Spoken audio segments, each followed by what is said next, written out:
much, Ambassador Tyndall. Thank you.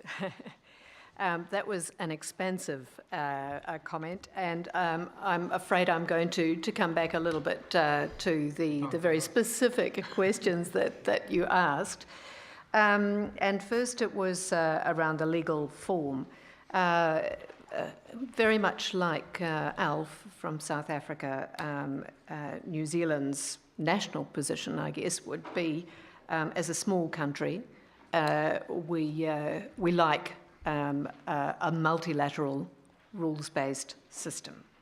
That definitely works better for us. So an outcome that saw a protocol would be preferred from our perspective. However, very much like Alf, I think it's important to set that question aside for the moment while we determine what needs to be in a long-term legal agreement. The main thing, though, from our perspective, is that it's not going to be viable in the future for some parties in the UNFCCC to be legally bound, while others are not.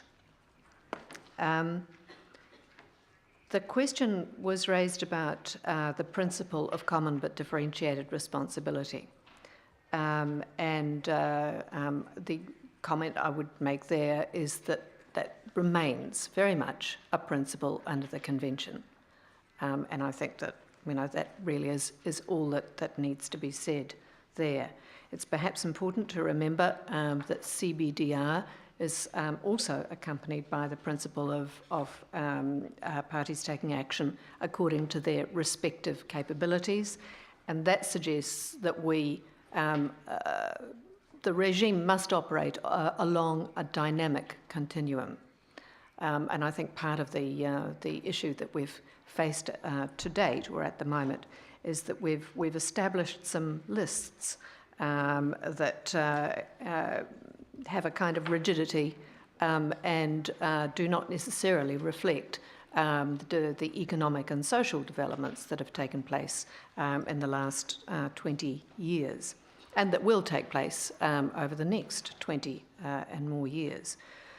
So when it comes to this Durban platform, I would agree very strongly with the comment that Selwyn made, that there should be no differentiation in the legal form of undertakings, but clearly the type and extent of commitments would differ quite significantly and would need to reflect national circumstances. Just very quickly, I think that with the Durban platform we have an opportunity for some fresh thinking about how to approach the problem of climate change. And the fundamental principles that should guide us in designing the Durban platform are to secure the broadest participation and to encourage the highest achievable ambition.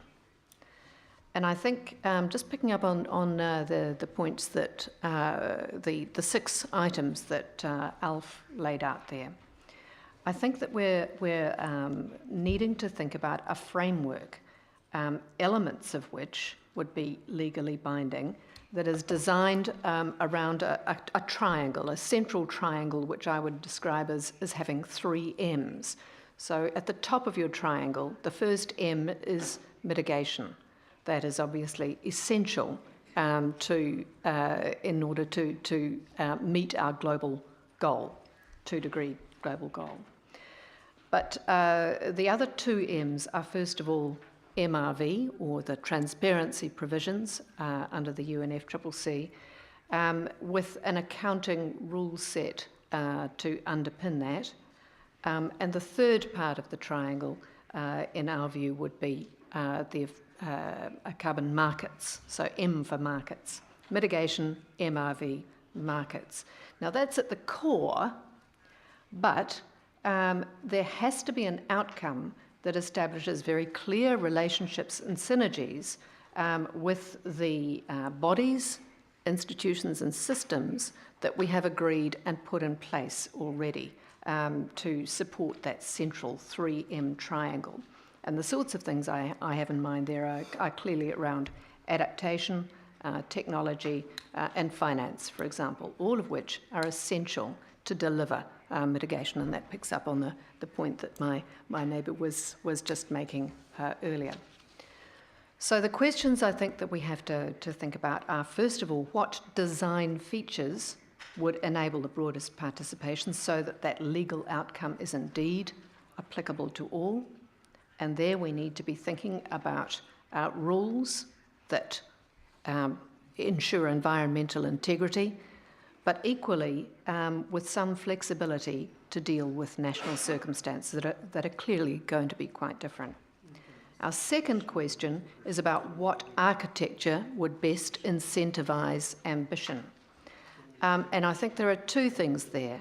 First is engaging with other partners, particularly the private sector. And I think, thinking about that long term and thinking about finance that might be needed, will be needed to support climate change action, that engagement is a critical part of our future.